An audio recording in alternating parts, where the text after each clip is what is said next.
And here we are again, back with another episode of Side Note, joined again by the Speed Demon and Yakes87. So, As always, interesting as always, technical issues on my end.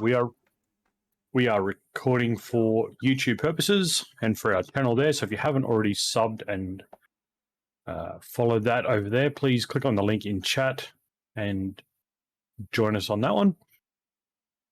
We upload them and have them there ready every week after the episode. So please make sure you're following that. Also, the Glimesh channel, if you haven't hit the follow button yet, please do that as well. Also, find us on Twitter at Side Note Show, I believe it was. Yes. Yep, Side Note Show. There we go. So, All right. all that said and done, welcome to the new episode. So firstly, we'll if you do hear some grinding in the background, there's nothing I can do about that. Sorry, there's some dude's working on a car down the road or something, so can't escape that. Sure as I'm working on your car. If he is, he's pulling it apart for spare parts. So,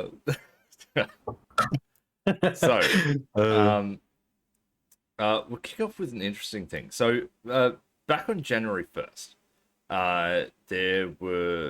it was found to be a set of achievements for GoldenEye 007 on the Xbox. This was discovered along with a whole bunch of images for those achievements, and it's heating up very quickly now. So it may look like we are actually getting a remaster of GoldenEye 007 on Xbox. That would be cool. That would be cool. That is hella cool. But it also looks like Xbox will be the one to announce it instead of Nintendo. So, I mean, either or. I mean, I don't think it really matters who announces it, but it's going to be damn cool, I think. I wonder if that might come along with the announcement with Nintendo and Xbox kind of marrying together a little bit more. Or that might come in with an announcement around the Nintendo store or even Game Pass going on to Nintendo Switch. Could be. I mean, because I wouldn't think they're just doing one announcement on the game. Like, there'd have to be something sort of beyond that point, wouldn't they? Probably pair that with something else. With something major. Like big announcement. Yeah. Some something sort really of huge. Major partnership between the two companies, yeah. Yeah. I mean, but they've been good bedfellows for a long time now. Oh, yeah, yeah. So, I mean, the more we get out of those two, the better, I think. So I think if they can work together alongside being separate companies, like running their own business models separately, but working together in some aspects, I think that would be absolutely fantastic for the gaming world. Yeah. But it would be very cool to play GoldenEye 007 again. Oh, hell yeah. Oh, for sure. Because the only way you can play it now is on a Nintendo 64, and not many people have those anymore. So it would be amazing, though. In another game release, though, or suspected game release, Take-Two Interactive owned Visual Concepts is currently possibly in development of a major racing game. A AAA open world racing game, to be more precise, and has a major license for it. So it's unknown whether it's going to be a brand new open world racing game, but the only one that Take-Two actually owns is Midnight Club, and that could be that could be a good addition, I think. Well, the only real open world now is Horizon and the new Test Drive, isn't it? Yeah. Like generic open world is the new Test Drive Solar Crown, and then but by Take-Two, like Midnight Club is the only one, unless they are planning on making a brand new game. I think at this point in time, I think they'd have to go in a brand new concept. It would be cool. It's definitely something that the whole Take-Two library is missing. Is an open world racing game? Yeah. they seem to have a little bit of everything, but that's sort of like the one niche that they're missing. They've lost that market. Yeah. Mm. It'll be interesting to keep our fingers on Yeah. that one. But sources say that it's most likely to be a mobile game, though. So, I mean, that's that's very possible. I mean, what was it? Take-Two. Well, they just acquired them. Zynga. Yeah. Yeah, Zynga. Yeah, so they just Yeah. got that. I Mobile don't think studios, I've ever played a good mobile racing game, and trust me, I've tried.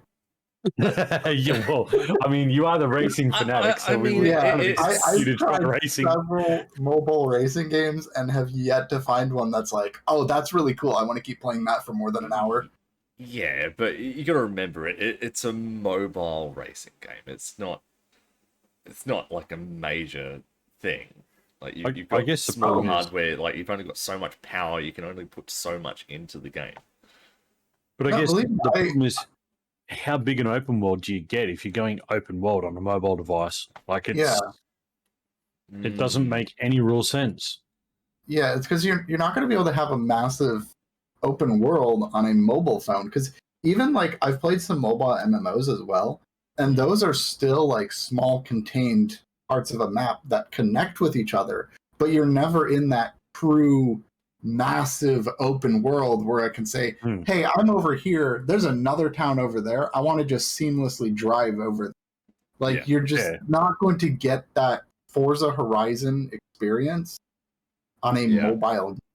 Yeah. It's never going I to happen. agree. No, for sure. Yeah. So it's very possible that it could be, another console / PC release of Midnight Club.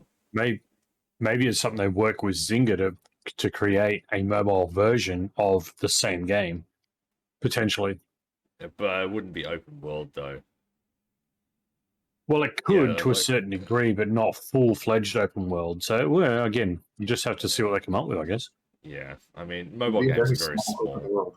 Yeah, mobile games are very small in size, so I don't know. Who knows? They Have to might see. use some sort of cloud-based computing to assist with that or something. I don't know. Either way, it's probably going to drain the shit out of your battery anyway. So Without a doubt. yeah. This was a good one.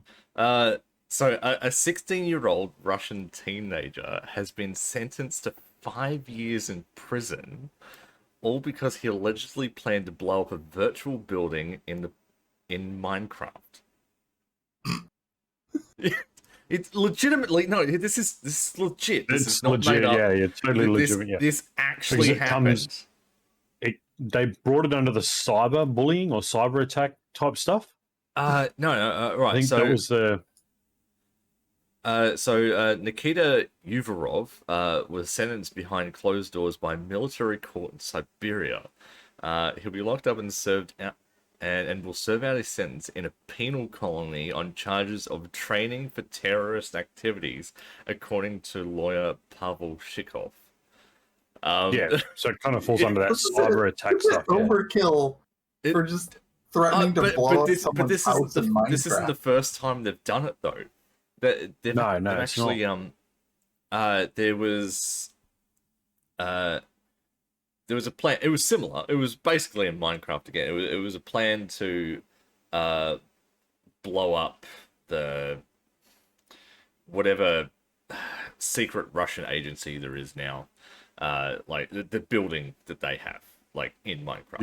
Yeah. So there were text messages and there were tweets and everything.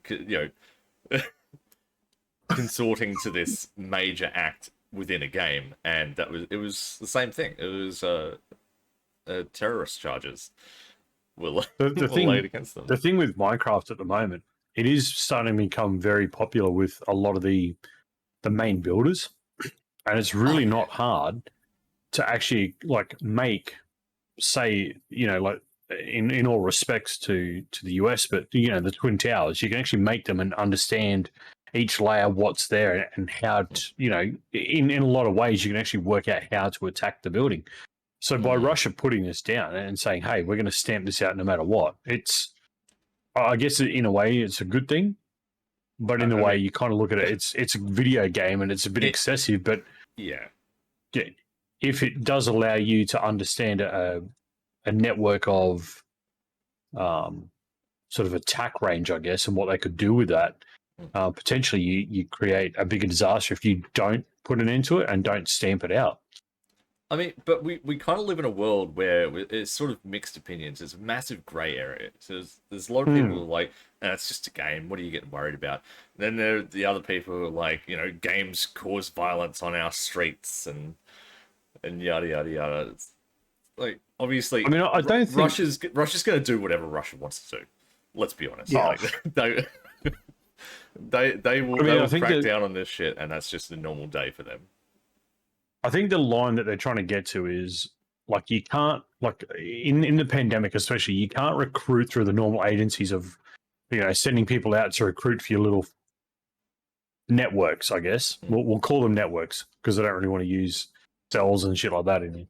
But they use Minecraft then to draw people in to see what they could do to then train them so that they can.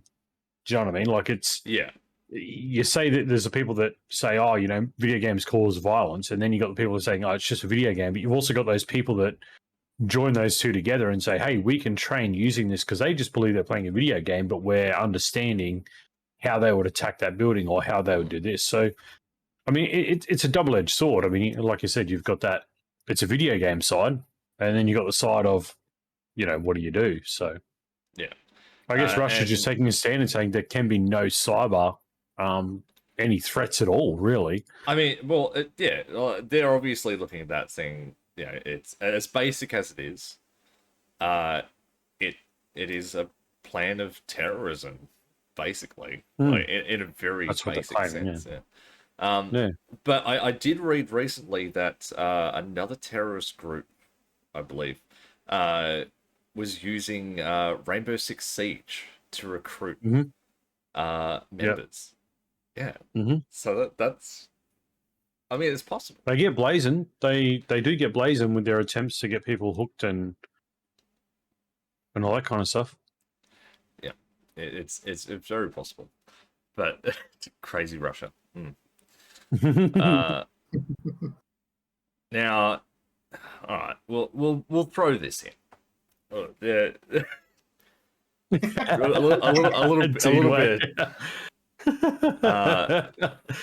A little bit of Team Purple news. So we've been covering the whole Justin Minks saga as of late. If you don't know, she had hosted a stream in which it was an over-sexualized hot tub stream, which had strippers in it. Allegedly, but we all know that they were. Yeah, beyond. So she got banned afterwards for that, and also got banned for something else, which I can't remember at this stage. But she's come out. She recorded a video and uploaded it to YouTube on the 12th of February, explaining that she wanted to send out an apology and show people that she's learned her lesson and where she stands. She stated, I feel like the best way I can do this is through song. So I've taken these days off my band to put together this piece. It's going to hopefully serenade Twitch to unban me or maybe appeal me earlier. The video contains a poorly serenaded instrumental version of You Don't Own Me. And it's apparently is just bad. There's the link in chat, guys. Again, as with all links that we post, please view it at your own discretion. Hold nothing against us for that one. Like I read the lyrics. I haven't watched the video. I read the lyrics and dude, I think that's one I think that's one I shared with you. I saw the title and I just went, I just no. I'm not even going to click the button. Just here. I know you're going to do the research on it. That was one I didn't even want to look into. I couldn't. Just, It stop. was cringeworthy, just the title Like, of it. I mean, but this is the desperation that Yeah, these that's. Twitch streamers have. It's like, oh no, I've been banned, even though I know I did something wrong. Now I'm gonna cry and make a big public fucking show of it, and I need to get everyone on I my mean, side and get my channel back. it's look. No matter how you look at it, and it doesn't look. I'm going to put this out there. Like, I don't care what your opinion is, or whatever the case may be. But any of these streamers, like Just a Minx and all those, it's all publicity. As soon as they get banned, they get unbanned. They've got 50,000 subs again. Just everyone fucking subs to them because they're being banned. So again, it's a publicity stunt. They know how to do it. I mean, Well, if it isn't the consequences of your action. But they, Well, I see, mean, it's like they know the consequences of their actions. They know what's going to happen. Twitch are rewarding them for their, not rather than unbanning them and stopping their subs for like the next 2 weeks. Twitch is basically saying, come back and take all the money again. Like, Twitch is basically rewarding it. Like, giving them a 3-day holiday is all just in part of the play of the publicity stunt. I mean, we saw it with The equivalent of what was the that esports team? saying, "Go sit in the corner. You did a bad thing. Okay, come to class. It's snack time." Yeah, but it's like the FaZe clan. That old mate did that big publicity stunt to try and get onto the FaZe team. It's like it's just a publicity game. That's all it is. Like, there's no genuine heart in what they do. Like, they don't care about their community. They don't care about anything. All they care about is the dollars that they're making off it. Yep.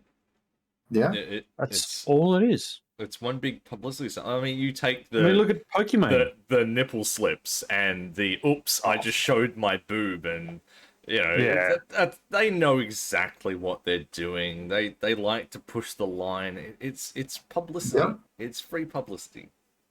The whole thing around it, though, is if you think about, like, even Pokemon with the hate raid from YouTube. I mean, like, that all blew up overnight. That was an instant, like, distraction to everything around Twitch. All of a sudden now, their best friends are going out for lunch. Like, come on now, like. Well, that's it. But it's that. Can we just stop with the bullshit? Shocking like, twist. It's that shocking twist in that story. How it all went south so quickly, but then all of a sudden it was like, ooh, rainbows and buttercups, and everyone's like, the hell's going on? I don't understand any of it. So it created more publicity from that because and then no the whole one knew Ninja what was saga. going on. Yeah. Ninja and his wife got involved, and then that then became another situation on top of that because everyone then sided with Ninja, or everyone sided with Pokemon, and everyone, it's just publicity. That's all it fucking is. I think that Ninja thing was just a whole bunch of Jessica Blevins opening her mouth when she shouldn't have. Yeah. She just needed to zip it and leave it alone. Yeah. Instead of defending her mans. These guys have figured it out. Like, they know what it is. It's a big publicity stunt, Yeah. They probably call each other up on the weekend and be like, "Hey, my channel. What are we doing?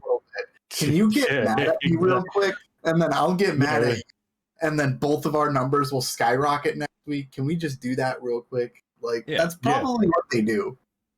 I mean, could you imagine it, like, on a smaller platform, like, say, Glimesh? I get banned, I'm going to go to Twitter. Like, who's going to, like, seriously, who's going to care? Who's going to see it? Be like, oh, you got banned off Glimesh. Oh. Yeah, everyone's just be like, well, you broke the rules. Like, so. what? Like, god damn. Yeah. It's just publicity. Look, it's all selfishness. Like, as you said, they don't care about their community. They don't care about anything. It's all about themselves. And like, I'm gonna bring up one moment that I experienced on the last day of Mixer. There was this streamer that I went into because I was just sort of floating around the platform, seeing who was left and whatnot, and she was just sitting there. It's like she was just all like mopey and sad. It's like, you guys aren't talking to me. Why aren't you talking? Mind you, she's sitting there with like half her tits hanging out. So that's why everyone was there. Well, what's going to happen? I mean, yeah, they're shutting anyway. Who cares at that point? She's like, I don't know where. I've got nowhere to go, and she's like, really sort of making it all about herself. Yeah, it's like, you got plenty of places to go. You can do all of this stuff. It's just you want the easy way out. Stop. Like, what happened to Show a bit putting in of care. hard work? Yeah. But this is the thing. I mean, you look at it like, we saw, months ago, like the end of last year, on Side Note, we were covering Amaranth every other week. Now we're touching on other streamers. It's okay. She's gone off in the wind. Now it's on the focus on someone else because they're learning different tactics from. So they're learning from her on what to do. So then the next person's learning off that one and how to change it. It's. They're just playing the game. Exactly. That's all they're doing. It's just. I mean, they're continuously trying to bend the rules to see how far it can go before consequences are ensued. I mean, you just got, like I said, you just got to look at that Amazon partnered channel. Like they literally said, we're going to get a ban up with the top. Yeah. Like, they knew what was coming. Like they knew it was going to happen. Like it's a publicity stunt at that point. Yeah. It's it's like a Miami summer house full of teenagers. It's like they think they can get away with anything. On spring break specifically. Yes. Yeah, they can absolutely get away with anything, and they don't care about the consequences because they've just come spring break. Yeah. Then they get home. And find the real world's there to bite them in the ass. It's like, oh, well, I don't like this anymore. I'm going back on vacation again. But on the topic of stretching the rules, a lot of streamers on Twitch decided that they were going to try and see how far they could bend the rules when the Super Bowl came up. All right, so please there were a lot of this people. Is the dumbest thing. Okay, so there were a lot of people who actually streamed the Super Bowl on Twitch, but titled their stream. They used the Madden NFL game title to try and sort of trick the algorithm, so to speak. But there were also other people who were using Super Bowl in their title, but were playing Madden NFL. So it was very actually complicated. Actually playing Madden NFL. And it actually resulted in a lot of people playing Madden NFL getting banned because it was Super Bowl time. So it was like a whole confusion. To be fair, literally yesterday, I ran a stream that said Daytona 500, but I was doing iRacing, but I was actually racing in a Daytona 500. I mean, it doesn't take an idiot to walk into a stream and see like X squared triangle or A, B, X and Y on the screen and going, oh, that's a video game. Oh, look, there's nothing on that screen. Oh, that's the TV show. Like, I mean, you don't need to be a genius to figure it out. Wow, these graphics are great. It's like, so real, right? Oh, look at that blood dripping from his face. Like, I love sports ball.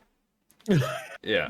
So, but I mean, it's not hard. Like, and it just shows that the problems in Twitch just go deeper than just So relying on a computer system. Naturally, the people who were streaming the actual Super Bowl got banned, but there were a large handful of people who were just playing Madden who also got banned because whatever the algorithm was, it's broken. I mean, technically, couldn't they have? Because, like, my knowledge, I haven't played a Madden game in like 12 years, right? And my brother got Madden. I would play Madden with my brother. In the career mode, you would actually get to a Super Bowl event. So could they not have been streaming that Super Bowl portion of mode? I mean, they could have been. But they could have also just set up like a custom game and just gone the two teams head-to-head. A custom Super Bowl game, but that's not cause for a ban. You're literally playing a game about the Super Bowl. But how many times do we see that on Bowl. Mixer, though? I saw that heaps on Mixer during Super Bowl time, and it was huge. Because, they wanted to see the difference between how the players played it and how the real world played it. So they'd,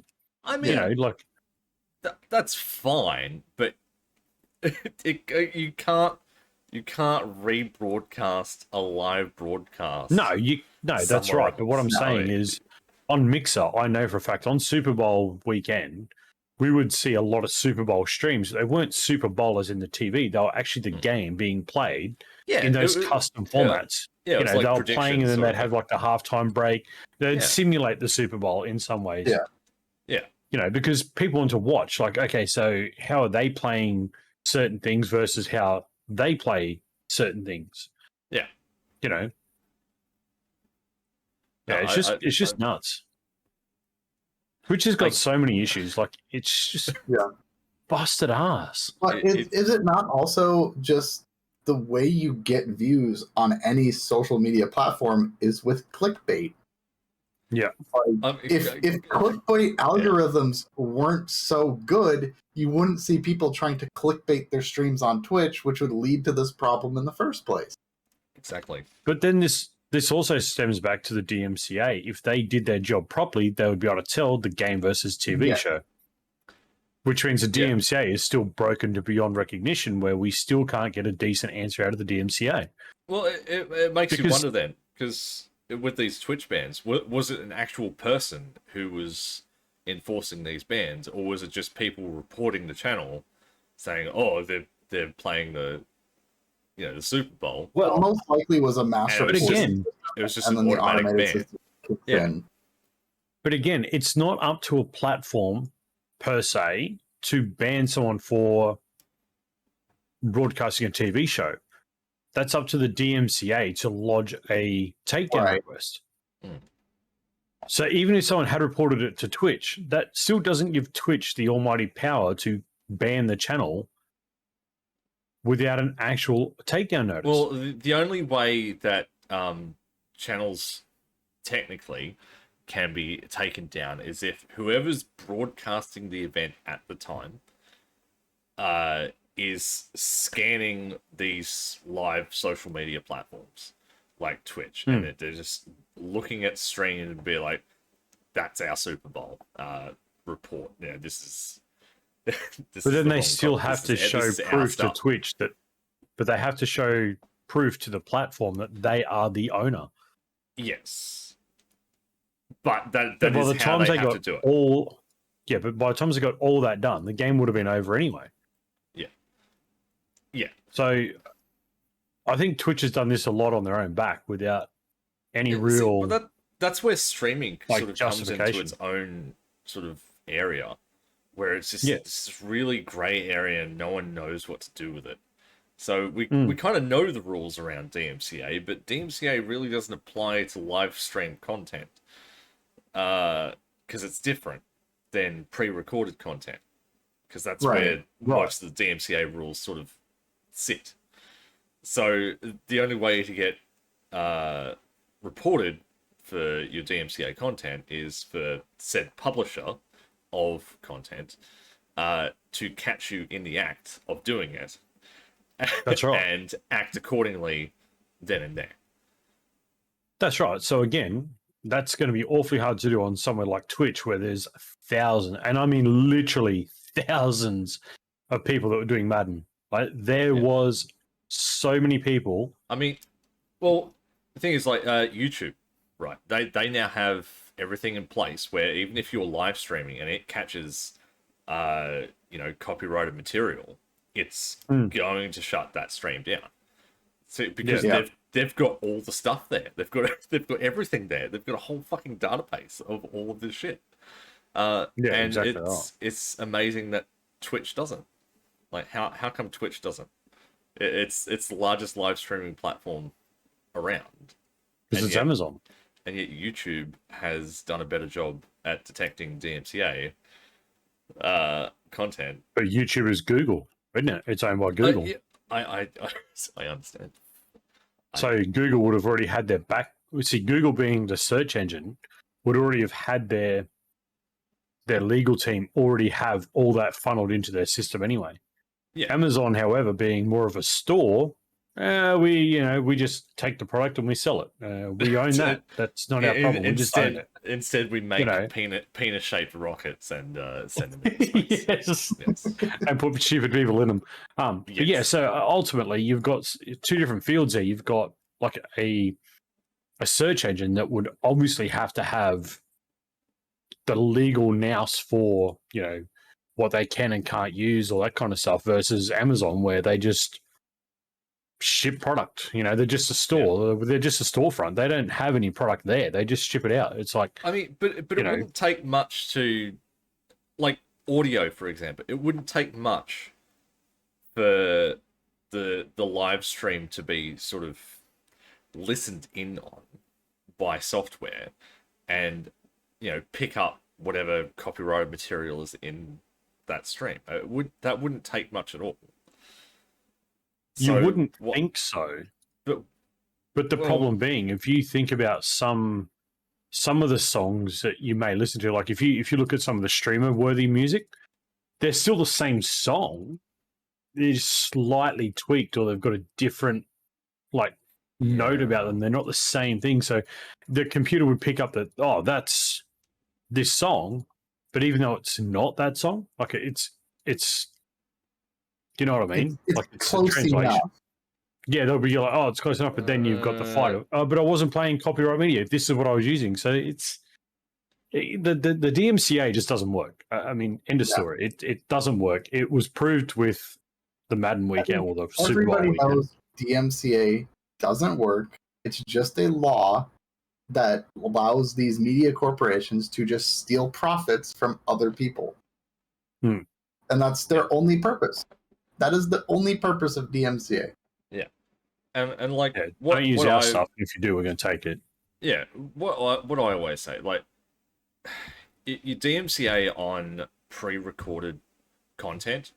Yeah, okay, that's free reign. I mean, that's pre-recorded content. That's intentional. But that's everything. Whatever. But that's everything. But not live streaming. Live streaming isn't pre-recorded. But no, if you're live streaming, and you're using music, that's pre-recorded music on your live stream. You're using pre-recorded stuff.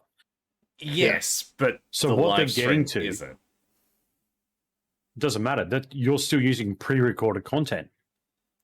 So you've just double-edged your own sword there, because you've just gone, hey, I'm live streaming, but I'm going to use pre-recorded content, which they can't stop me because that's pre-recorded, but I'm on a live stream. So my live stream overrides that, when it actually doesn't. The whole idea is you don't have a broadcast license. So you potentially could reach tens of millions of people broadcasting that song. Yeah. So you've paid for no license to broadcast that song. So because you're live streaming, you are now live broadcasting, which means you potentially could reach tens of millions of people. So you've got to have that broadcasting license. Until DMCA is reworked for the digital market, that's just the rule we have to play with. So exactly then, right. Do we need to look at having not necessarily a broadcasting license, but a streaming license for music? Essentially, it's a broadcasting license.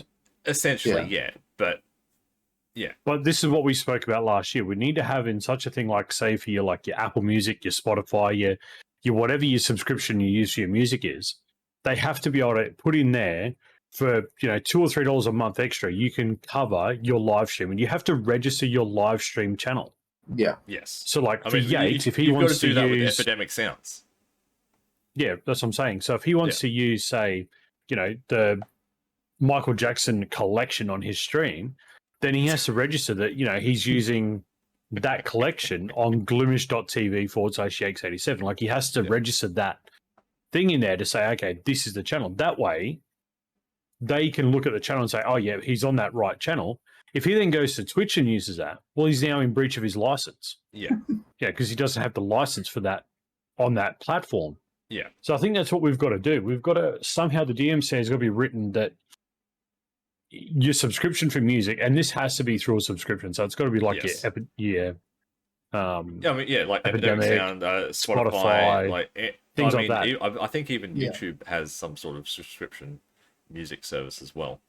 But things like that, you have to be able to register and pay a bit extra on your normal subscription to cover your streaming channel. Yeah, I mean, there has to be a way to do it. That's a wonderful idea. I would love for it to work that way. However, until the DMCA law is actually rewritten, it's never going to happen. And but they don't need to be. It doesn't need to be rewritten. All they need to do is Spotify and all those guys need to negotiate with the DMCA that this is what they're going to do. So the DMCA can go to Spotify and say, okay, we want a copy of all your streamers and their platform. Yeah. So then they provide that to the DMCA. Yeah, it's a whitelist. And then the DMCA can look over and go, okay, we've got 25 people on Glimesh. Right. We're going to look at that. Yep, no, they're fine. They're using Spotify. They've got their Spotify tag. It's all there. Yep, no, they're fine. This person here. Oh, and it's not going to happen. We know that. But that's all they need to do is just negotiate with the DMCA to get approval to up their subscription or include a subscription for that, which then is worked with the DMCA in some way, that the DMCA are aware that, Yakes87 is using music on Glimesh. Mhm. Or the Speed Demon hasn't registered his Glimesh channel. He's in breach of the DMCA, off with the music, So there's got to be a simple, it's literally like a sit-down negotiation between all those subscription-based music options with the DMCA to work out, which box they tick in, and then just go from there. I mean, it's not that hard ultimately. No, and it would cover the DMCA.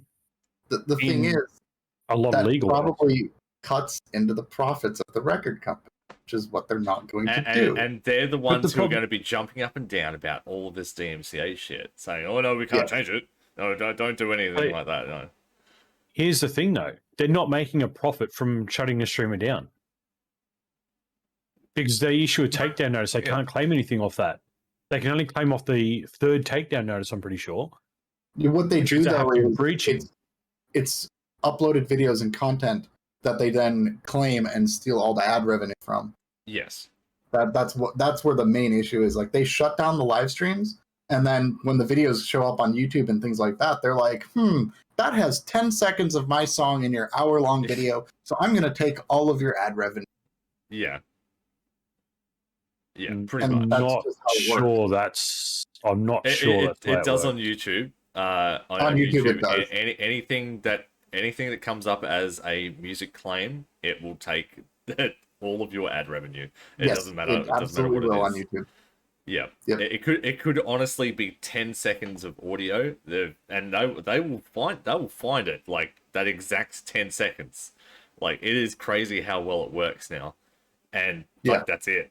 Like that 10 seconds basically deems that entire video, regardless of how long it is. I actually did it was about a year and a half ago. I did a stream of Final Fantasy VII, the remake, and uploaded that stream to YouTube. And within like a day of it being uploaded, they copyrighted the video. And even though I don't run ads on it, but they claimed the video because of like the 20 seconds of like intro music that was playing as I was like talking about the game, getting into it. And that video has ads running through the entire video. Wow. Because they just content claimed it. Because of that little bit of music that at the intro that I was talking over, explaining like, hey, this is the game we're playing. We're going to jump in and we're going to start the game. And it's playing like the Final Fantasy theme song in the background. And it copyright claimed it. And I couldn't do anything about it. Yeah, there's nothing you have the option to have it automatically mute, which literally mutes the entire audio for that period of time. Yeah. Or you can re-upload it. Without the music in it. Or you can just let the claim sit there and you don't make any money off the video. Yeah, I mean, I'm not making money on my videos anyway, so I was just like, okay, that's cool. Thank you. All right, moving on to the next thing. But see, that's again, they're not making anything, are they? They're not making anything at that point. But that's the thing. No, they're not making anything on my video that has like 2 views. That's like an hour and a half long, and people watch like 10 seconds of it. But this is they're the going to thing. throw ads on it anyway because they can, because it has like 20 seconds of their song on it. But this is the thing. Publishers of these music publishers can only sort of gain profits off recorded content, like content that gets viewed over and over again. That's the way they can make their money. Off live streams, they don't get that. They don't get any money from it. They don't, the only satisfaction they get is, hey, you've used our song. Fucking shut you down. Like that's it. Yeah. So, yeah. But it's a huge grey area, and it does keep tending to very soon. because it is getting extremely out of hand. It is a massive bubble that is going to burst at some point. Oh yeah, it's Oh, very yeah. close. Like, I wouldn't I be can't wait to surprised. report on it and say DMCA is finally gone. Right? I doubt we'll ever see that day. No, no, Where it'll DMCA never will be gone. But I wouldn't be surprised if we saw an uprising of Oh, yeah. people protesting against it and just playing whatever they wanted to play. Well, music Like, artists are or already music doing it, aren't they? artists. They're already not allowing The thing DMCA is, like, access to their but- music. Yeah. Music artists are streaming their own music and getting banned for it. Yeah, that's so- right. I yeah. watched live a BlizzCon performance by Metallica on Twitch, and they got DMCA silenced in the middle of their performance. I remember that. Yeah, Because that was technically, stupid. even though it's their music, they don't own the rights to it. It's sold to the studio, which would obviously be Sony or Warner Brothers or whoever runs that. That's who owns it. Yep. Yeah. So But, even no, though but it- Metallica has made the music, they still can't even play the music on their own channel because they don't own the rights to it. Yeah. That's how stupid it is. It's a convoluted mess, It and is. nobody really knows what's legitimately a rule and what's not a rule. Not So, anymore, anyway. It's safe to assume that it's all banned. You cannot do any of it. It's Yeah, all, but it's that's all that's shit. a, Stay that's away a from it. terrible thing, Yeah. though. Like, Yeah. I hate the fact that I can't play a game with music in it because of the music in it. It's Yeah. like, it was like, what was it? The Life is Strange True Colors. Right, there was a streamer who played that, and they didn't want to get a DMCA strike because they knew that there was copyrighted material in it. Yeah. So they put it on streamer safe mode, and it got to a scene where they were playing music, like on air guitars and shit, and there was just pure silence through that whole Yeah. scene. Like, that's you're stripping Wasn't the it silent experience with just away like from it. random like footstep noises as they were like dancing Yeah, no, around? there was the background noises and the grunts and that. Yeah, and it was just zero music. It was I mean, think about- incredibly awkward. Think about like your rhythm games and stuff like that, Guitar Hero, Rock Band, things like that, Yeah. like Just Dance, Beat Saber. You basically eliminate them from being streamed. A lot of people love them because it takes a I lot love of to talent, stream a lot Rock of skill to play those. That I that love takes to a lot of skill. Oh, yeah. But you kind of have to watch what you do on that. But Watch what you do. You can't do anything. Every song is copyrighted. You can't. exactly right. It That's would what I'm just be a saying. silent stream. We just see you strumming away. Yeah, and Hitting someone buttons. did that though. Someone Click, did that click, click, on click. Twitch. Yeah. A Yeah. couple of years back, when all of this was sort of blowing up, they just turned the music off for the game, and you just hear him like strumming away at the Hit some guitar. You can hear it buttons. like flicking and all the Wasn't- buttons wasn't slamming. he, He's like, He was like making the notes it's like- like his noise. He was like baba doopa da ba doo doo doo ba ba doo. Just like the notes along as he was playing them. but it's just it ruins the experience of what the game does. is It's- supposed to be. Yeah. Takes the immersion out of it. Yeah. I mean, exactly that's right. why there's music in games. It's to give that experience. But anyway, Anyway, moving on. Next subject. Maybe we'll get there one day. I don't know. In a classic turn of events, though, DeLorean is set to return onto the streets at some point in the near future with a brand new DMC-12. They've stated that it's definitely happening, and fans can register for an online premiere of the new machine. This one it's- time warps at 99 miles an hour, not 88. So are these being made in the future, or are they coming from the past into? Well, the cars are Maybe they're supposed back to from the be future. the cars are Maybe. supposed to be full electric, so that's going to be interesting. I would very much doubt that they're going to be made of stainless steel as the original DeLorean was. No. Yeah, no, that's Um, not going to happen. No, that was a very expensive effort. So plus the electric motors you would need to move that thing. If it was full It'll probably be steel, would silver just be painted immense. fiberglass. It'd be a brushed metallic sort of look, I would say. Yeah. But very cool. Like I'd buy one. 100%. I'd buy one. I mean, come That on, would be cool. it's a DeLorean DMC-12. As Yeah, if you why don't not? want to do it. So don't look at me like that, Lord. I would totally. Look, I would absolutely love to do it. Because that would be really cool. See, I love how you call me out, but Yakes is there before looking like this at you. And you don't call him out, but you call me out because I look at you. I saw you. Sorry, my notes are in front of you. Yeah, sorry. We're turning into a whole fucking Brady Bunch moment now, are we?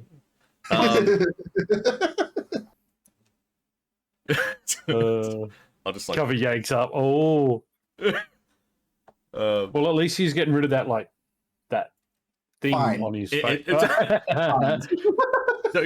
go doing that. It's blending now. It's blending. It's actually starting to look more manly, I guess. I know. I gotta shave it again, so it's just the mustache. Just go for the full handlebar mustache. Should I go with just this with the trucker look? The full piece, handlebar. Get rid of the edge. Don't leave just that caterpillar on your lip. That was hideous. The mustache is right here. Go for the handlebar look. You'll be right. God damn. Anyway, moving on.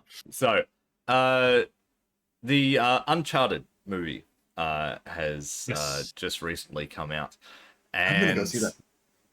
I mean, I wouldn't mind seeing it, but looks decent. Unfortunately, it has copped a slew of terrible reviews over on Rotten Tomatoes, gaining a mere 51%. Ooh. Yeah, which is not good. I mean, but this is not an uncommon thing. Whenever you're taking a game and producing it into a movie, it's a hard thing to do because you've got all these expectations from people of what it should feel like, what it should be like, and then it just falls flat on its face. Super Mario Bros.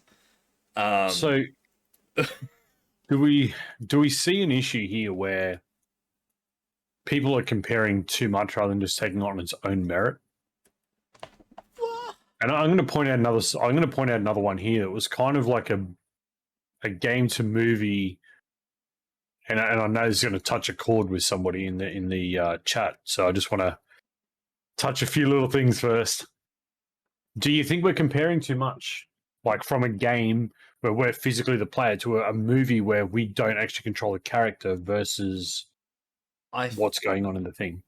I think because some of these games rely heavily on interactivity, even if it is a story-based game, you sort of lose that feel when you convert it over to a movie style because you don't have that interaction there. So it doesn't play right, Right. But I mean, do you think we're looking at it more from a player's perspective? I think we are, yeah. Because we've been so used to playing that for so long that now we've got to watch that being played, I guess. There are some movies that have succeeded in going from a game franchise to movies. Angry Birds, for example. Sonic. It's actually look, surprisingly, all right, Sonic works in a weird way. I think because they had to redo a lot of the stuff in Sonic. So it didn't quite feel right, but I'm sure that in the second one, it's actually going to have the proper feel to it. So I think the difference is when you make a movie based off a video game, you can either go two ways. You can make a movie that's inspired by the video game, or you can try to make the video game into a movie. And I think the movies that try to take the video game and turn that into a cinematic experience are the ones that tend to fall flat. Whereas if you look at I'm going to use Sonic because that's the one that's freshest in my memory. It came out not too long ago, and there's another one coming up. when you watch Sonic, at no point does it feel like you're watching a video game. And I think that's what makes it good. Because you've got like the video game character and he does things that are similar to what you do in the video games, but in no point does it like follow like, oh, he's going through the story and the video game and that thing. And I haven't seen Uncharted yet, so I'll be able to give you some more feedback after I see it tomorrow. But from what I've seen in trailers, is it seems to be going about it like in a video game, like point A to point type storytelling. Yeah, it's very disconnected from the original game itself. Yeah. Right. But still but has we're the same saying feel. disconnect. But we're saying disconnected. Why are we saying disconnected? Are we saying disconnected from an actor's perspective or from a player's perspective? From the game's perspective. From the game. So, like, Sonic the movie, there is, as you said, there is, I mean, as a gamer, you pick up on, like, oh, that's cool, you know, that's from the game, or that's a callback to the game, or whatever. But there's no, like, it doesn't follow the game. Right. Like, to a T. Movies like Assassin's Creed, that was a little bit different. That kind of followed what would have happened, and it's like, it's a little bit odd, but it kind of works, but doesn't really work. And then there was, like, Angry Birds. You can do so much with Angry Birds, because there's literally, everything's different. I mean, whatever happens... Angry Birds, I mean... well... I mean, you get the general all that gist was a slingshot of a bird into, like, towers. I mean, it wasn't exactly hard to make a movie of that. But you see that at the end of the movie, and you kind of get the, oh, yeah, that's the whole Angry Birds thing. But you could literally make a dozen stories off of Angry Birds. Yeah. But you take you take Super Mario Brothers, for example. That was an abysmal mistake, because it tried to follow, I don't even know what it tried to do, actually, because it kind of followed what happens in the game, but in a more new age metropolitan sort of scene, and it was just weird and creepy. Didn't work.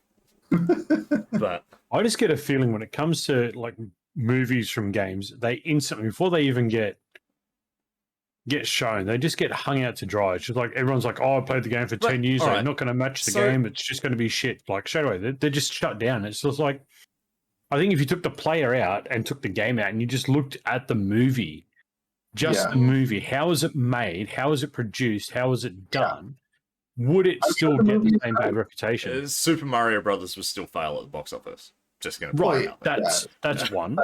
That is one that has no redeemable quality. In the Uncharted movie, there are scenes from the game, so there's direct comparison between what happened in the game and what happened in the movie, and that's what I was talking about before with making a movie that's the game, or making a movie that is inspired by the game.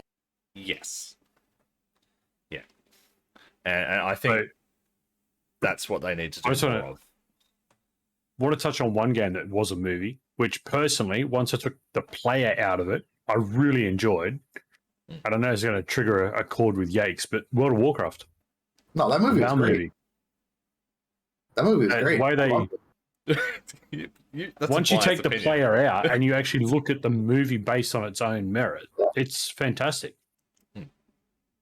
But as soon as you look at it from a player's perspective, you're like, oh, that wasn't right. Oh, no, that wasn't, you know, because you're looking for that dialogue. You're looking for that run of questing, I guess, in what you're doing. So what I say, I mean, when it comes to games to movies, I think we've really got to step back as a player and just look to the movie. Yeah. Like, and the one movie that I'm really hyped for, which I'm actually worried about, is the Five Nights at Freddy's movie. Like, I am deep into that lore, and I know so much about it. And like, I know Scott Cawthon's behind the movie, and he is sort of directing it in the right sort of direction. Nice. But I still worry about it. You know, I still worry about it coming out and being like, oh, That's okay. Well, That's Five Nights at Freddy. yeah, yeah. I don't want that to happen, but there's so much. There's so much expectation there.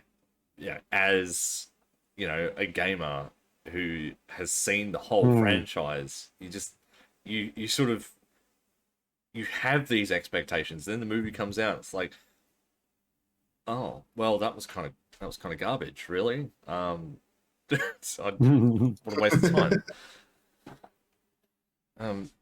Yeah, like as Didway said as well, Halo series. Now that has potential to be really Ooh. good. No, it has potential to be really good. It does. Yeah, I mean, I dislike the fact it that they're going to does. they're going to do a face reveal. Yeah. Yeah, If they show the helmet coming off, but it's from the back, okay, I'm okay with that. Yeah. If they're going to show a face, no, because that goes against everything of what everything of Halo. Yeah, exactly of what right. Master Chief is. You've never seen Master Chief's face ever, so why reveal it in a TV series? It's like I'm a little nervous on that TV series because again, you're not making a movie based around the Halo universe. You're making a series of TV shows, but it can and to work. me, that's poor. It It can hasn't had a work, lot of though. success in history, though. I mean, to Like be fair, TV series have never really had a lot of I success in disagree that. with that because I've actually really enjoyed a lot of TV series lately that have gone into the same detail that a movie would have, but are able to stretch it out over the 6 to 8 episodes. I mean, we just wrapped up, the Book of Boba Fett. I Yeah. watched that. I loved every minute of it. I thought it was great. I don't think it would have worked as a movie. I think it was perfect as a TV show. I think TV shows have this like magical place right now where you can put in the same effort you put into a movie over like a 6 to 8 episode, 6 hour TV show and just really flesh out the characters and tell a great story. Don't get me wrong, you're touching on something there where you're saying the movie into a TV series. Yes, that works because you've already got pretty much everything laid out.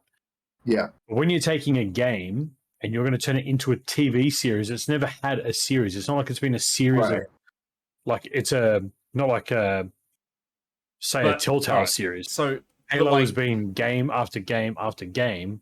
but the I think they're playing with a bit of fire. the Halo universe is so grand, and there's so much that can happen that it's very possible to make a decent TV series out of it. Yeah. It's very possible. It's like I'm just saying I'm nervous. I mean, if they were to make, aren't they making a Gears of War TV series, or is that a movie? No. I can't remember.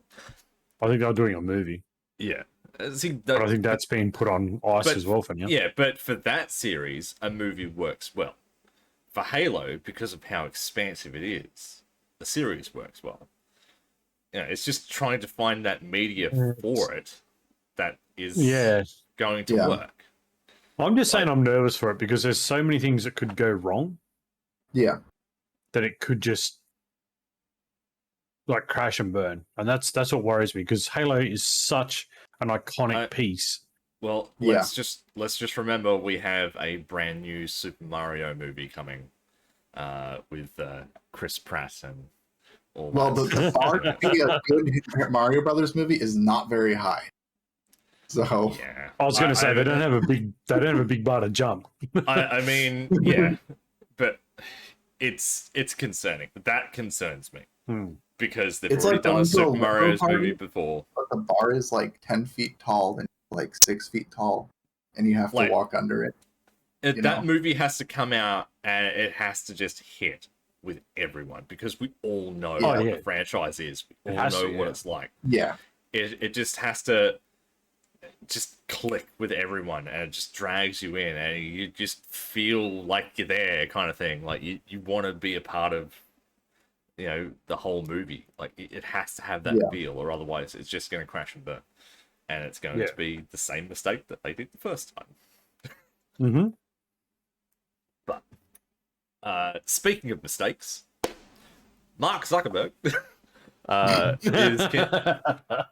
is continuing to push the rebrand of Facebook to Meta.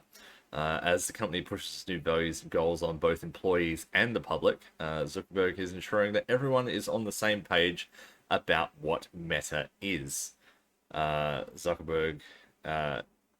Explains explaining that they will explaining that they will not nice ourselves to death, and that they are now to be known as MetaMates. Don't you say it, Yakes. I swear to God, don't you say it. This bloke here in chat, this bloke down the bottom here, after reading that, wants to call us all Glimesh, and I swear there you go. He's put it in the bloody chat. He's put it in chat, exactly. Couldn't help himself. Like, Zuckerberg has to be fucking delusional, doesn't he? Like, I mean, at this point in time, rocker. He has to be like, he's a lost cause. I mean, it's not bad enough that they've got like the $90 million payout that they've just had to make over that. Yeah. A $90 million settlement for a decade-old class action lawsuit. Privacy. Due to and that's tracking users' activity across the internet, even if they had logged out of the platform. But that's only in the EU. There's still another one from down here. Yeah. So in Oz, that's still lying against him. There's still a big problem within the EU on how he collects data. Mm-hmm. Oh, yeah. Because they've got their own system and he's trying to use the American system to pull the European data. So there's that big fight as well. They're saying that we could see the end of Facebook in probably the next 3 or 4 years. Their boat is on fire and sinking at the same time. But it's in an oil ocean, not a water ocean. Yeah, I know. It's just, it's going down hard. And I mean, look, we covered the other week about some of the, I guess, neglect or the harassment in the metaverse as well. I mean, he's running out of time. Honestly, he's running out of time.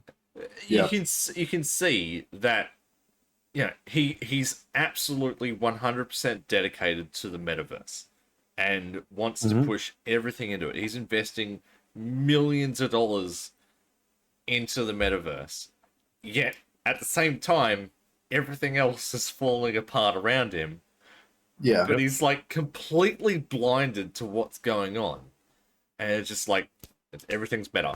We're pushing for this new direction. Almost hoping that it's going to fix everything. I don't want to think he's oblivious to it. I think he's just trying not to feed it. He's trying to think, if I don't focus on it, it'll go away. Like out of sight, out of mind. I think that's what we're trying to see, and I don't think it's going to work. I think he is in a world of shit. It's not going to work when there's $90 million settlement thing. I mean, that's not a small amount of money. That's a lot. He's just going to sell the company and get a big payday and be done with it. You've got your main investor from back in the dorms of college who's walked away from you. You've got a $90 million settlement. You're looking at potentially hundreds of millions of dollars to other settlements as well. Look, I mean, but he's in trouble. I've got some numbers here. So the number of users on the Facebook app aged 13 to 19 years of age decreased by 13% since 2019. It was projected to drop 45% over the next 2 years. Young adults between the ages of 20 and 30 were also assumed to decrease by 4% during the same time frame. So people are slowly leaving Facebook. I mean, they're probably going over to Twitter and things like because I barely use Facebook myself now. The only reason I use it is to chat with people on Messenger, and that's it. Yeah, but like you take Twitter for example, it's just user friendly on so many levels. Facebook is the biggest old. I think the biggest thing for Zuckerberg is the big uproar when he got Instagram and he got WhatsApp and he's got all those, and now they're all under his banner. I think that's where he started to see his demise. If he'd have left, say, Instagram and that alone, he may not have been faced with what he is now. But the fact that he tried to monopolize and everything, and that got brought out to the public that, hey, he's taken Instagram, he's taken WhatsApp, because Instagram had a lot of features that were only catered to certain industries, and there was also other things with WhatsApp as well that was sort of catered. That once he brought them in, he didn't respect them as their platform. He then just said, "No, you're under the Facebook. You're doing the Facebook way." Yeah. So rather than actually absorbing the company and leaving it as its own entity, he decided to try and push it in under the now what we know as Meta header sort of thing. And then that's going to cause grief. And I think what he didn't suspect or didn't think of was 2 or 3 years down the line, you've got things like TikTok, Twitter. You've got there's a third one as well. I think it's US based at the moment. But there's like 3 others that just like instantly can just bang, bang, bang. It just cuts straight out there, right? So now people are going, oh, but I can use Twitter and just punch it in 2 seconds. And I only see what I want to see. When I'm not seeing all these bullshit ads because Twitter doesn't listen to my phone when I'm trying to buy a vacuum cleaner or, I'm looking at a new car. It doesn't. You don't get that jammed down your throat the second you open your Facebook page. Well, what he's done is inadvertently killed the brand himself. Like he's physically done this to himself. And it's just now a matter of time before we start seeing and hearing more and more investors just pulling back and saying, mate, you're out of control. Like, we can't help you at this point. Yeah. I mean, every time I open, like, I work with younger people, and, whenever I say, I'm on Facebook, they're like, oh, Facebook's for oldies. That's sort of like, right. I mean, I'm like, well, you're not wrong. That's fair. I mean, it does feel like a platform made for like the older generation.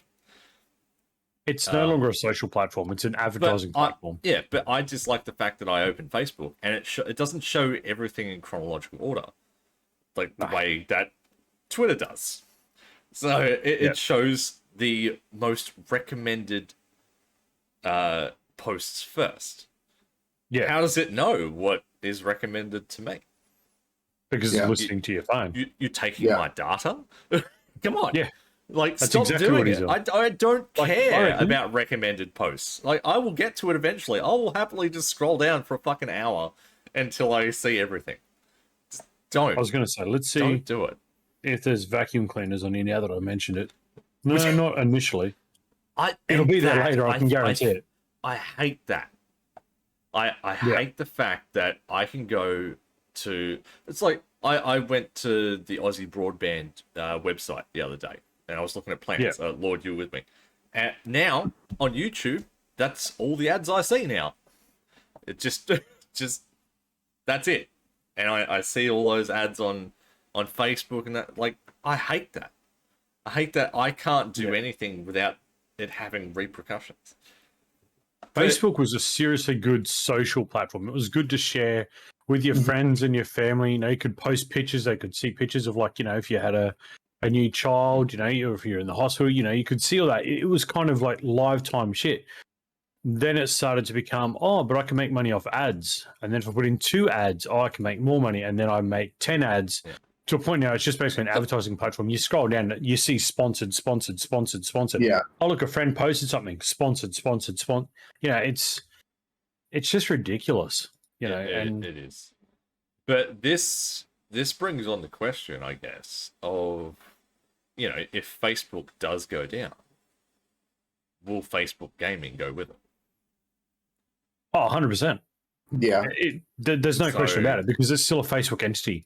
Whatever is Facebook entity based will go down. It's as simple as that. So it's very likely then that we will see another Mixer event with Facebook.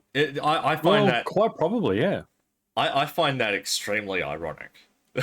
That it won't be that big a deal though, because I mean, Facebook doesn't. No, but I think all it's they the have going irony for in it is because everyone from Mixer got told, go, we've partnered with Facebook. You can go to Facebook Gaming. Yeah. You can fast track yourself over there, get your monetization back. Yada. So there was that direct line to Facebook Gaming, and then if Facebook Gaming goes down, then it's like, well, the irony in that is just immense. I also wonder if it was maybe something between, because again, like we've already covered this once before, but the Zuckerberg Microsoft discussion would have taken place a long time before Mix was being shut down. It would have been a year in the making at least. Yeah. So I wonder if at that point Zuckerberg actually realized that he was in a world of shit and needed to boost things. And by using the streaming side, he was already going to draw that natural influx from Mixer to, you know, obviously there was some sort of take on that. Because, I mean, if you think about it, he offers 100% of your subs back to the streamer. So they take nothing out of the subs. Mm. So, granted, that's cool. Mm.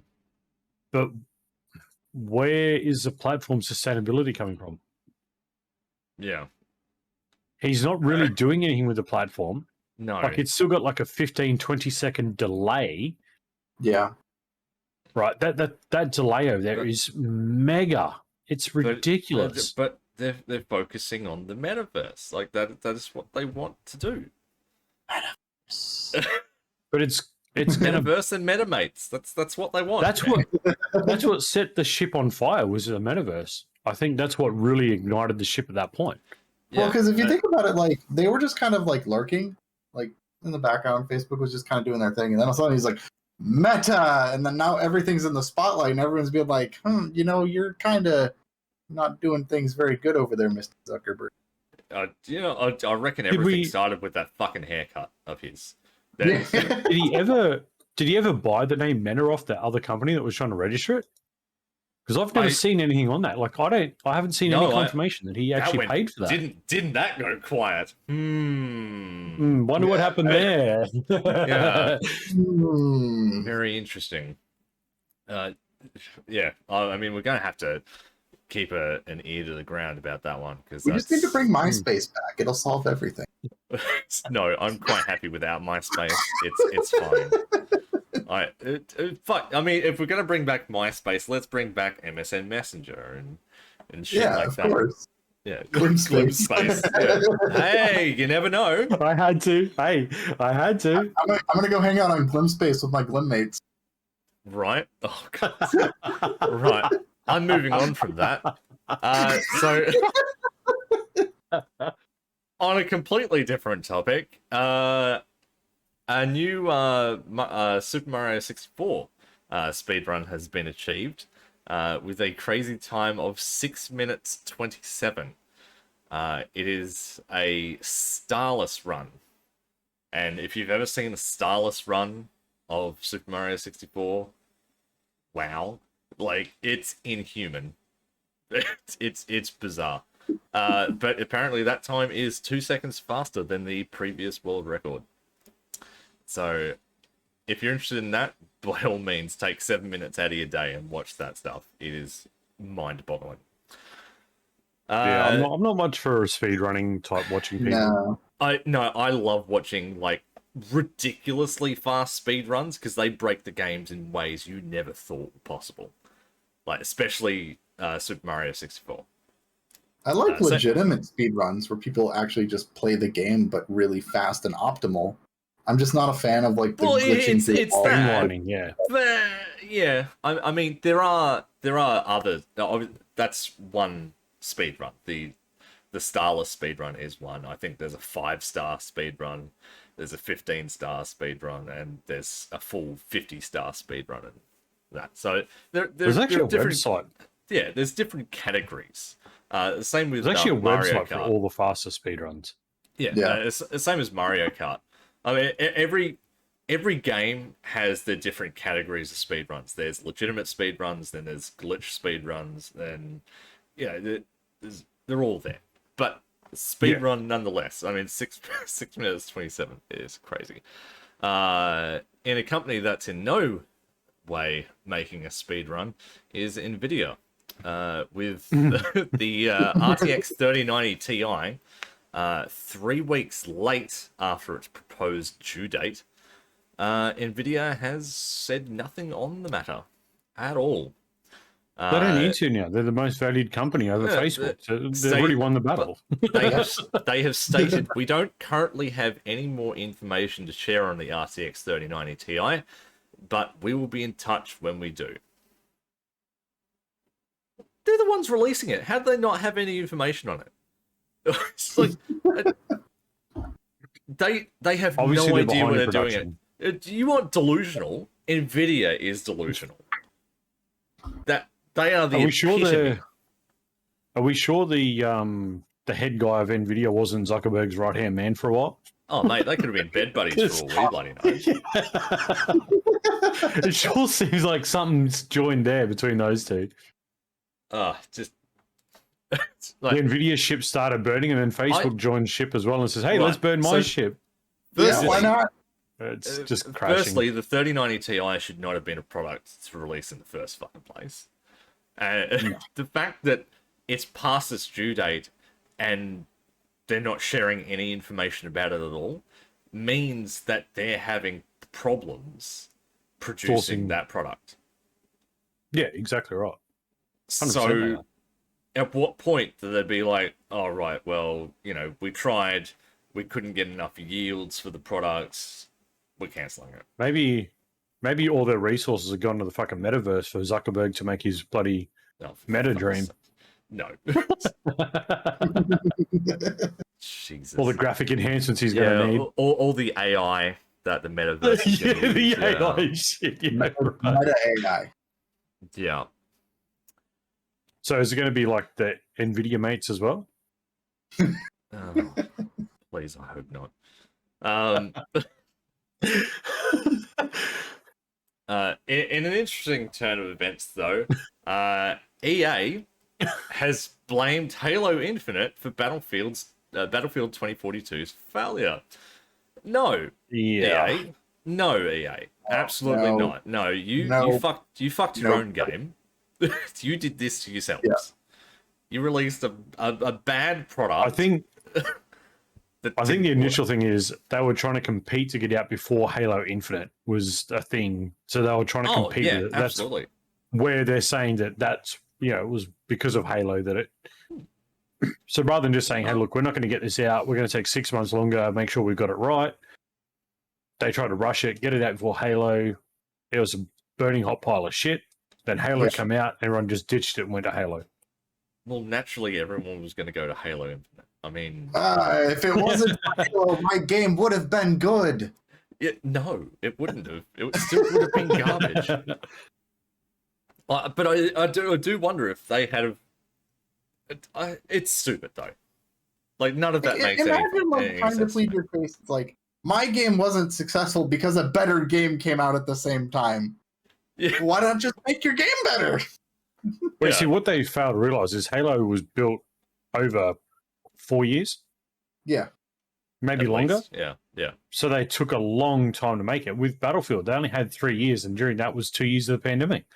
So, they didn't have the same time to work on it. But this is the problem that EA have. They're in this momentum of just punching games out like as quickly as possible. Like every year, there's a game, and 2042 sounded really good with like the portal, so you could take the new weapons and go and put them on the old maps and create your own games back in that universe, and then you could bring like the old weapons forward, and you could kind of build. So it was kind of like all a Battlefield in one fucking thing. That was a great concept. The problem was, as soon as you put those two letters in it, it just fucks the title straight away.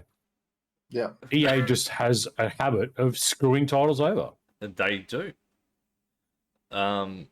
It's the same as Ubisoft, actually. Although,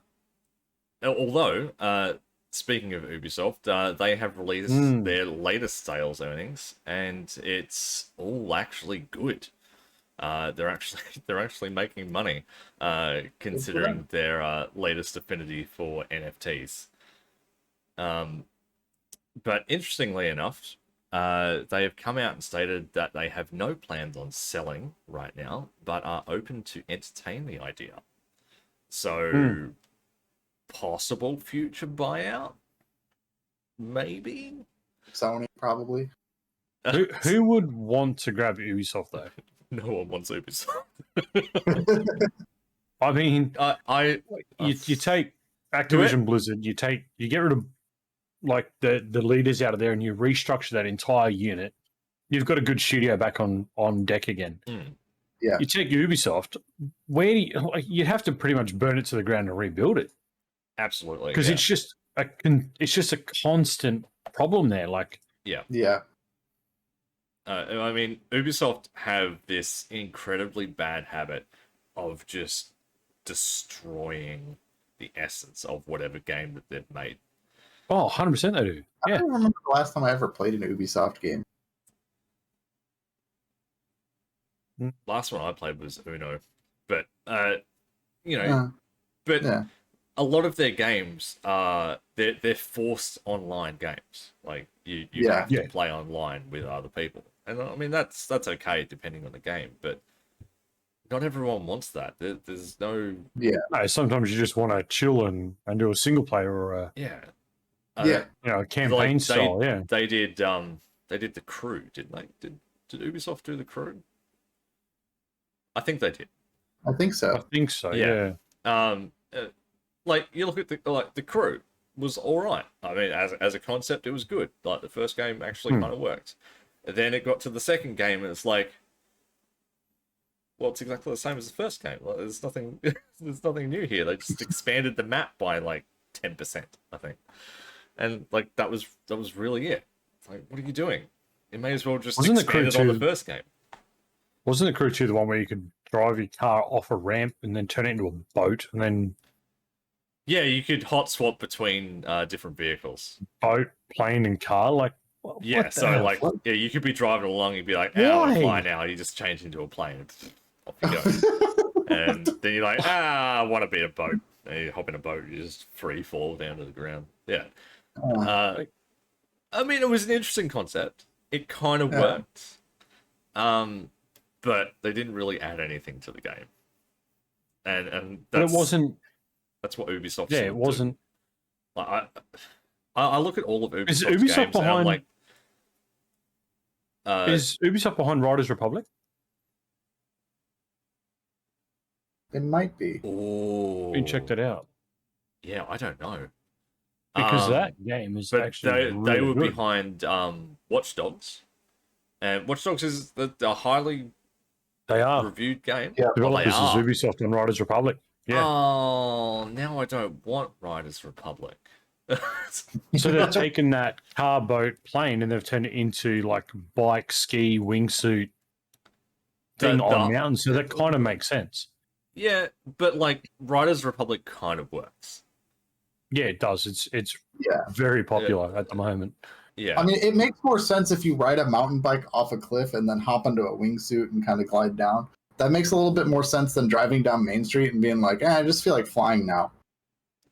Yeah, right.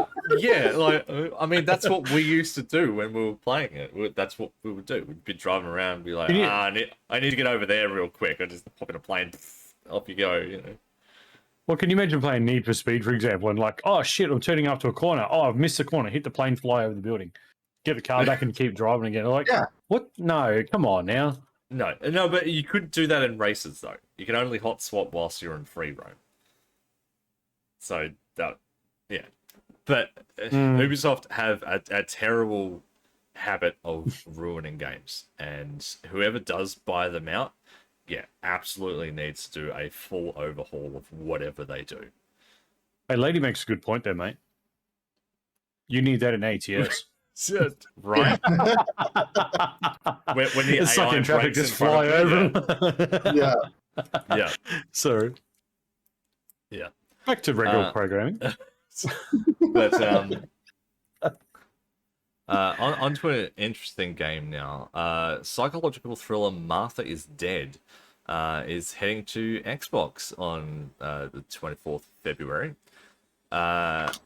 And has confirmed that the Xbox and PC versions will be unedited, while the PlayStation versions are getting some changes. Censored. That's an interesting turn of events. So it's not like a region thing, which it usually is, where it's like, oh It's no, a console thing. this game's too hardcore for Australia. We've got to cut all these bits out, which they like to do. Thank you, South Park Stick of Truth.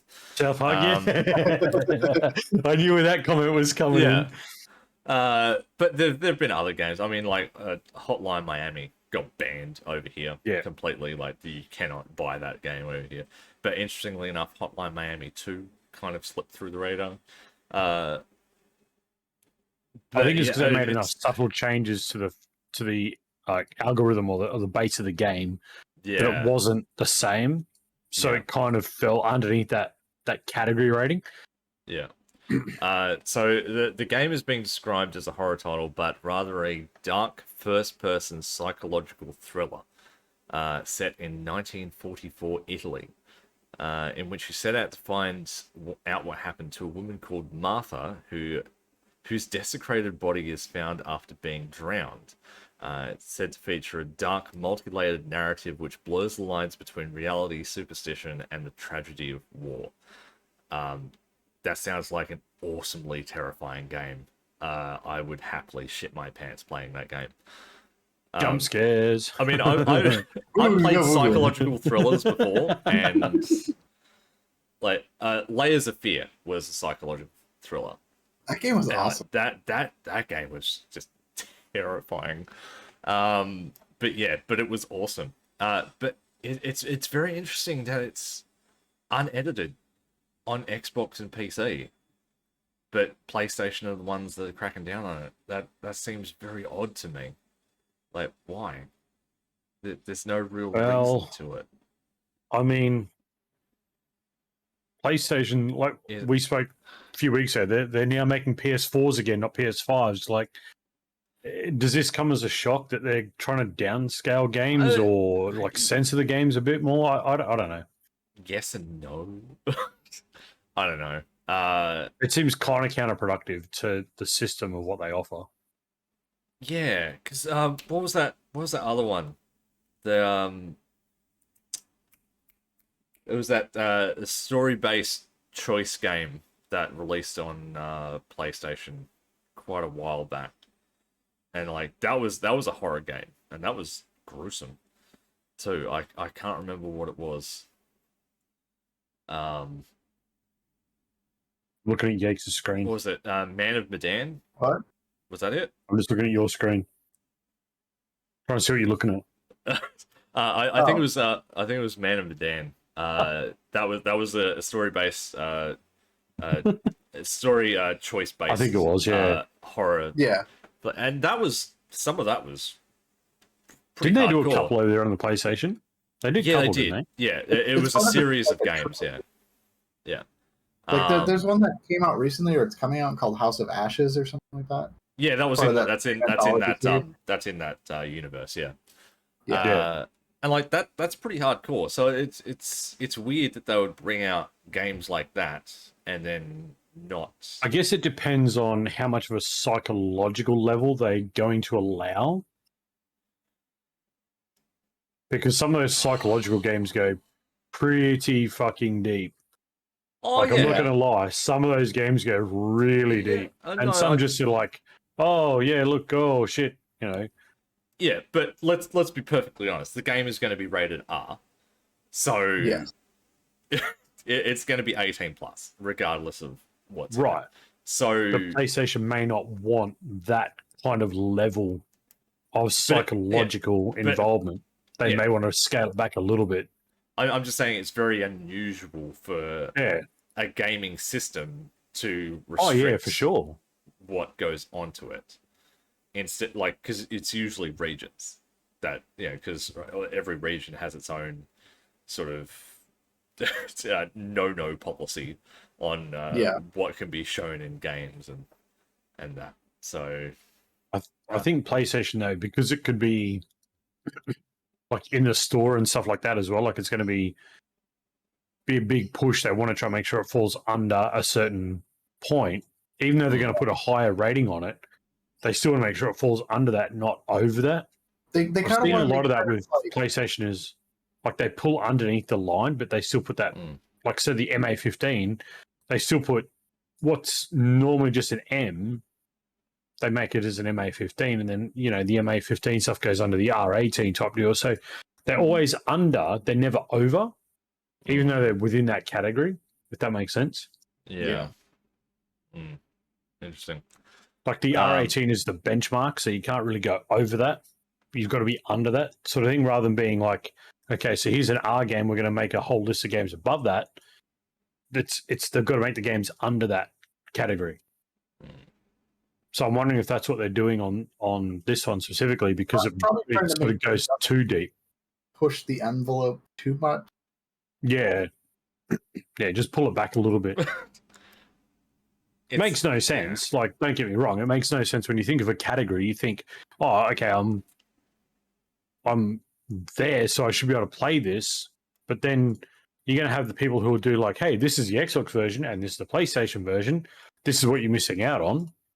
Yeah, like us, like you're saying with South Park Speed, like, you know, the Americans are saying, ha, look what we get, and you don't get it. Suck shit. Yeah, well, the only scene that was censored was an anal probing scene, and the scene itself is not like graphic in any way. It's just the act of it happening. Yeah, that's right. Which got censored over. It was dumb, but I think that's been changed since then. So our laws are a little bit more relaxed there. More lenient, yeah. Our laws are still like incredibly strict though. Oh, so, yeah. But to wrap everything off, and I know everyone's gonna love this. Last season we spoke about a self-proclaimed time traveler, and we have yet another one again. Ooh, let's go! Yes. Oh yes. Yes. So a self-proclaimed time traveler from the year 2104. Has claimed the US will face an unforeseen attack by a Chinese Air Force pilot in just 27 years. The user posted a picture of what seemed to be New York ablaze. It was very hard to see because you could see the Statue of Liberty and you could see the sky, but it was sort of like a fiery red sky. But the photo was really poor quality, and it just it looked like it could have just been a sunset, and it was just manipulated sure it in a way. BioShock Infinite? No, it was. Well, I mean, it was again, a very real photo, but it was just yeah. We'll pop the link up there. Check it out. Have a look. It's So this person. Has made several very dramatic statements about, to say the least, about what will happen in the future. Like, why is it going to come in now, saying in 27 years? Why not come back? Why not come in 2 years and say in 25 years? Why not come 3 years ago and say, oh, in 30 years? You know, it's like, So apparently, a Chinese Air Force pilot. Hijacks a very potent aircraft and flies over the US into New York and lets rip. Apparently. Like, the great thing with the time travel is they seriously forget that there is like no fly space. Like, there's no, you know, you have to be on comms, you know, otherwise you get shot out of the sky. So yeah, the year 2049 approximately is when this is going to happen. It's so incredibly far out and vague that nobody's going to give a shit if it doesn't actually happen. I mean, well, we had the last right. We had the last time traveler stating that, you know, a massive event was going to happen on Christmas Day last year, and like 3 days prior to that, you know, there was going to be a solar storm that was going to cause 6 people to have superhuman powers. And none of it happened. We don't know. We don't know who those 6 people are. No, but the event that was supposed to happen on Christmas Day. Well, no, it was supposed to. But it was supposed to shock the world for centuries. Santa came and gave us Metamates. Like, that's what happened. That's the big thing on Christmas. I mean, it was a pretty quiet household at my place, so nothing really happened significantly that's going to rock me for centuries. I was going to say, nothing happened for us either. Yeah. So, I'll leave that with everyone. Look, you guys check that link out. Have a look. Draw your own judgment. Again, guys, it's more just a bit of a poke in the fun that we find these things and we love to just play on them a little bit. It's great fun. It's again take it in your own. I think this photo is legitimate. I mean, I'm looking at it right now. It's a real photo. I don't think there's any other way this photo could exist other than somebody coming from the future. Are you going to be anywhere near bothered in 27 years' time? What happens? I mean, let's be honest. I mean, you're 27 years. I mean, you're probably at the point where you're like, hey, I'm too old to give a shit. Yeah, I just, wonder. I'm too concerned with what's happening right now to worry about what's going to happen in 27 years. Okay. I don't care about all these ridiculous bombings or people getting superpower. I just want aliens to come down and visit. If someone predicts that a certain day that aliens are going to come down and visit us and give us what putting you want to and teach you want to us reenact that scene out of South Park, Speed? No, but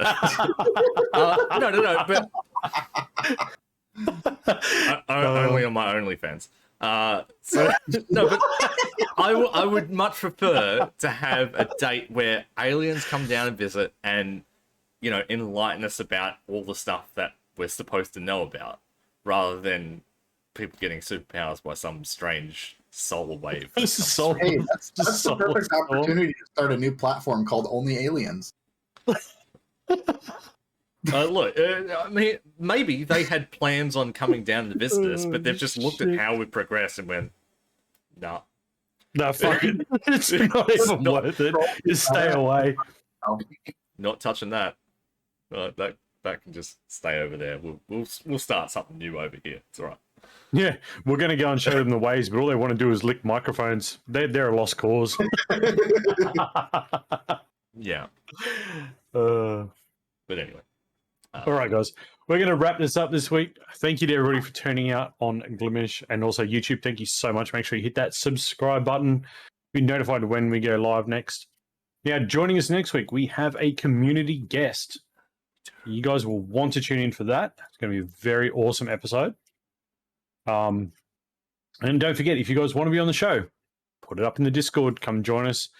Let us know. We'll organize a date and time to get you on the show, and you can come and join the shenanigans of what we do here on SideNote. Yep. That's it. We will. Thanks everyone for joining us today. We hope to see you next episode. So stay safe, and we'll see you then. Yep. Bye, everyone. Bye for now. Bye-bye. Yanks mid-wave.